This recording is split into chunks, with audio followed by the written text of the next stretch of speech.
I'm 71 and a half right now, but biologically, I feel like I'm 35 or less. You don't have to be a grumpy old person. Seashells, they use their shells, the organisms within there, to keep out pathogens and to filter stuff out. That's exactly what our noses do.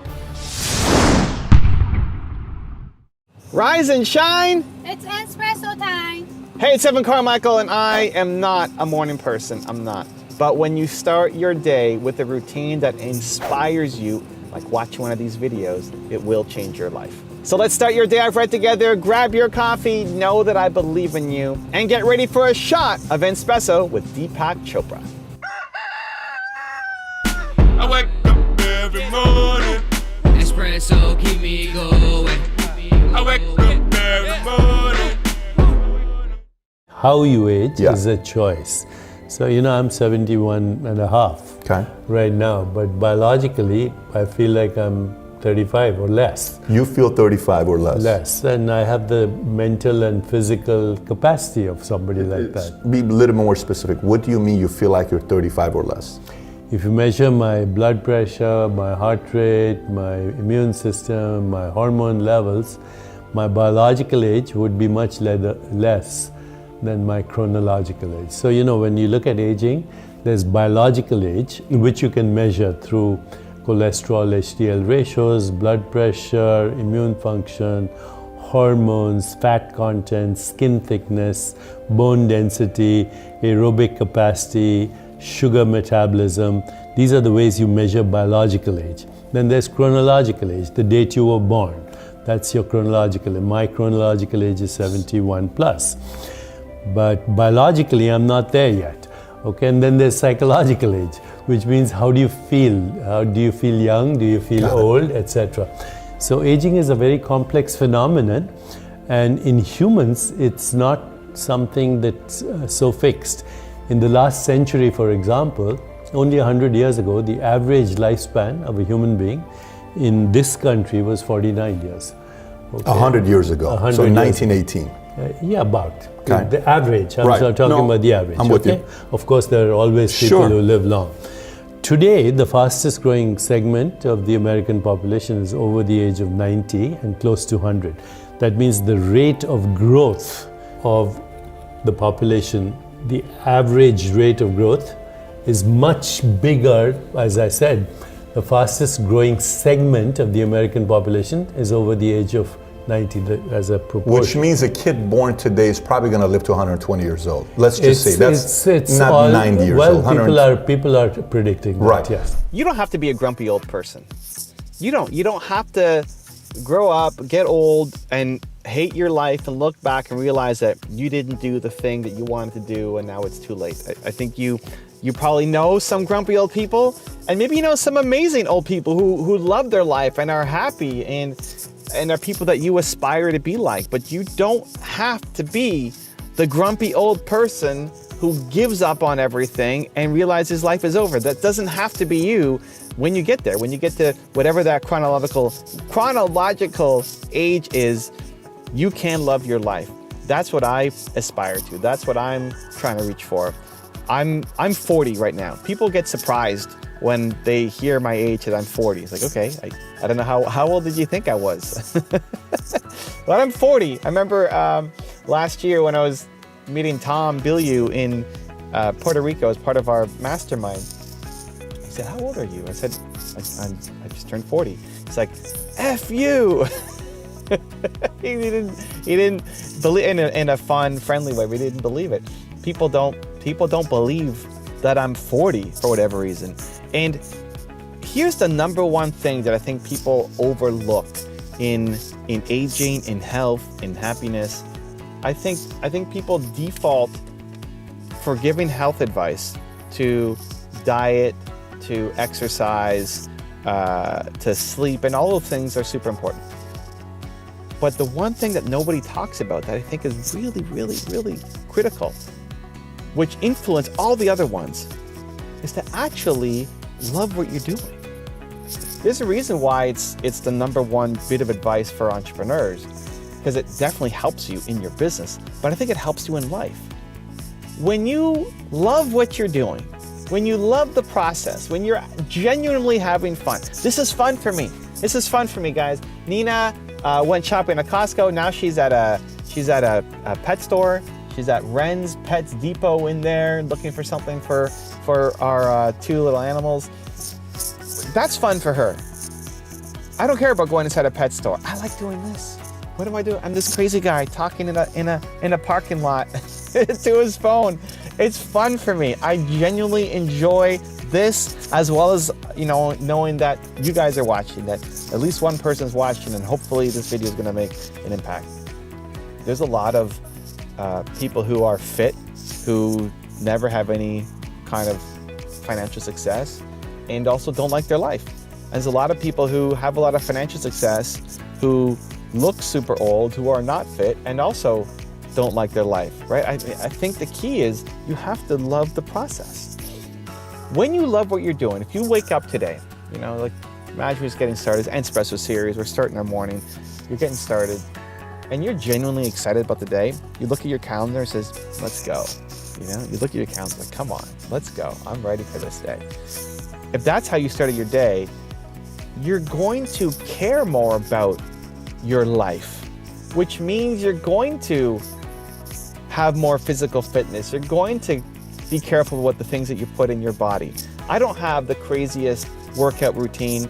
I'm not a diet fanatic. So why do people think that I'm not 40? Because the energy, because the love, because the excitement that I create in the work that I'm doing, and the vibrancy that I'm bringing. It's like not expected, I guess, for a 40-year-old. I think it's achievable for anybody. I think it's achievable for you. I think it's achievable for anybody. You're just not loving the work that you're doing. And again, that ripple effect plays out. So let's contrast it. If you wake up and you look at your calendar, it's like, oh man, not this again. Like, I hate this. I gotta go work for that person. I hate this job. I'm not being challenged. I haven't grown at all in the past 2 years. This sucks. If that's your mindset, right? If that's how you actually feel, and I'm not asking you just to change your mindset and be happy about this life that you hate, but if that's how you're waking up feeling, do you think you're gonna make the best diet choices? Do you think you're gonna make the best fitness choices? Do you think if that's how you wake up feeling, and you look at your calendar and you don't like anything that's on that list, you think you're gonna be super motivated to go work out in the gym? You think you're gonna be motivated to go and have a healthy drink instead of a Frappuccino? I say Frappuccino because there's a Starbucks back there. Can you see it? See the Starbucks? I want a Frappuccino so bad. I want a Frappuccino, but I'm not going to because I love the love that I have right now for my life and for you guys making this video gives me the energy, the strength, the courage to not go and down a giant caramel Frappuccino. But if I was not happy, if I was stressed out, if I hated making videos and I'm stuck here, forced to make another video, guess what? Screw it. I'm just gonna get a Frappuccino because at least that's gonna make me feel good, right? That's what ends up happening. And so I think one of the biggest problems for people that we are not talking about in terms of health, aging, wellness, is not just the meal plans and the diet plans and the workout plans, it's actually loving your life. This is why we're not following through. Because you don't love your life. And so it's started to make that shift. Can you just love your life tomorrow? Probably not. Maybe you can add some things in to make it a little bit better, but it's creating a plan to get there. If you had to love one moment of today, you could do it. Are you gonna love every moment? No. I mean, I still don't love every single moment of every day. That's perfection and that's impossible. But could you inject one moment of happiness to make you love today a little bit more? Of course. Maybe it's hugging your wife, maybe it's buying something nice for somebody, maybe it's an act of kindness, maybe it's doing the video that you said you were gonna do that you've been postponing for forever. Like maybe it's putting on a song and dancing. There's always something you can add to your day to make it a little bit happier, a little bit more filled with love, a little bit more filled with purpose, passion, energy. You can always do that. The more you do that, and the more you start to actually plan towards building the life that you want, instead of just thinking about all the things that you haven't done and why you're not successful, where's your energy going? Is it going towards creating the plan, executing the plan. Here's the life I want. Here's how I'm going to get it. Here's my steps. Here's the momentum I'm building. Is that where your mental energy is going? Or is your mental energy going to, I hate this. Again, I didn't follow through. I'm not going to make it. I'm not good enough. I have all these regrets. If your time is spent there, you're not going to move closer to hitting the life that you want. And you're going to end up making more bad decisions that don't allow you to age well. Back to the topic of the video, right? So I think it's massively overlooked. I think that the meal plans and the workout plans, you can look that stuff up. It's not that hard. It's not that hard to get the advice. Sticking to it, the mental game, is the hard part. The best personal trainers are psychologists, right? They're still personal trainers, but they are good psychologists. They understand why you're not following through, and they hold you accountable, not just giving you the knowledge. I think when you start to actually love your life, when you start to feel like the work you're doing is important, when you start to feel like today matters, when that happens for you, everything in life gets better. Your health gets better, your relationships get better, your fitness gets better, your business gets better, your sense of connection gets better, everything gets better. It's why I'm so focused on helping people find their purpose and actually live it. It's why I wrote books like Built to Serve. It's why I make videos like this, because maybe this is the video that helps to unlock it. Maybe this is the video where you realize that it's not just about having a strategy. It's about actually loving the strategy, loving the calendar that's ahead for the day. Even if it's one little piece, right? Don't worry about perfection, the whole thing. Like maybe, like I look at this guy. This guy's, working at Pure Later. I don't know if you guys can see that properly, but like that guy probably doesn't like working at Pure Later. If I go ask him, hey, do you like working there? He's probably like, nah. He's sitting there on the cell phone. He's slowly getting into his truck. He's slowly putting the phone away. He's sitting down. He's stretching. Like, this is not a guy who looks like he loves his life right now. And that's a lot of us, and that's fine. But it's building the plan towards a better life, as opposed to staying stuck where you are. It's even having hope that a better life is possible, that you can design a plan and that you're building momentum every day towards it. And you see little glimmers of hope that could actually happen and be achievable for you. Instead of you telling yourself that someone like you can't do it, that's where life starts to get good. So stop worrying about the perfection of you not living the life that you want, and instead work towards building momentum towards achieving it. If you do that, you'll age well, you'll be happy, you'll have a lot more fun, a lot more success, a lot more health, a lot more happiness, a lot more purpose. Now I've got a special bonus clip that I think you're gonna enjoy, but before that, it's time for the question of the day. I wanna know, what was your single biggest takeaway from this video and your plan of action for the next week? When you watch a video and you get motivated, the science says you have a 35% chance of following through. That's not enough. But when you write down what time, what place, and how you're going to actually take action on it, you jump to 91% chance of following through. And when you have public accountability and you commit to other people that you're gonna do it, it jumps to 95% that you will follow through. So I want that for you, Believe Nation. I wanna know your single biggest takeaway from this video and your plan of action for the next week. Put it down in the comments below so I can celebrate you. One of the things that I am still perplexed by how important it seems to be is breathing through the nose. I would classify myself as a chronic mouth breather. I catch myself doing it all the time. I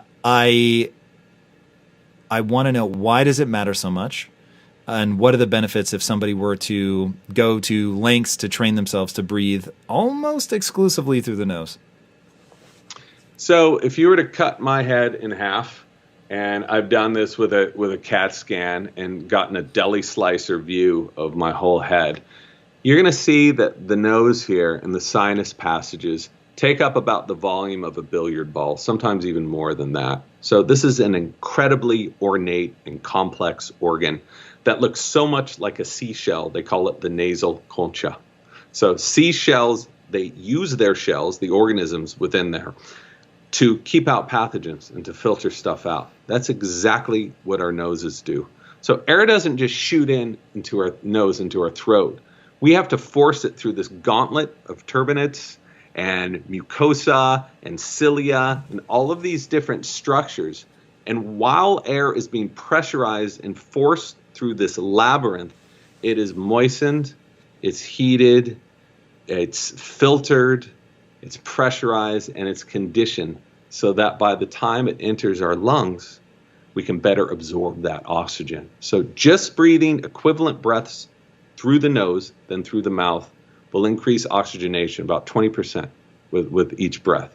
So that's caused by a number of things. Also, nitric oxide, I'm sure a lot of your listeners know about nitric, this wondrous molecule that is implicated with vasodilation. It helps with gas exchange. It's essential. We make 6 times more NO when we breathe through our nose. And if we hum, we make 15-fold more nitric oxide. Nitric oxide is also, some people may be interested in knowing this, that what does Viagra do? It stimulates the release of nitric oxide in our bodies, creates vasodilation, you know where.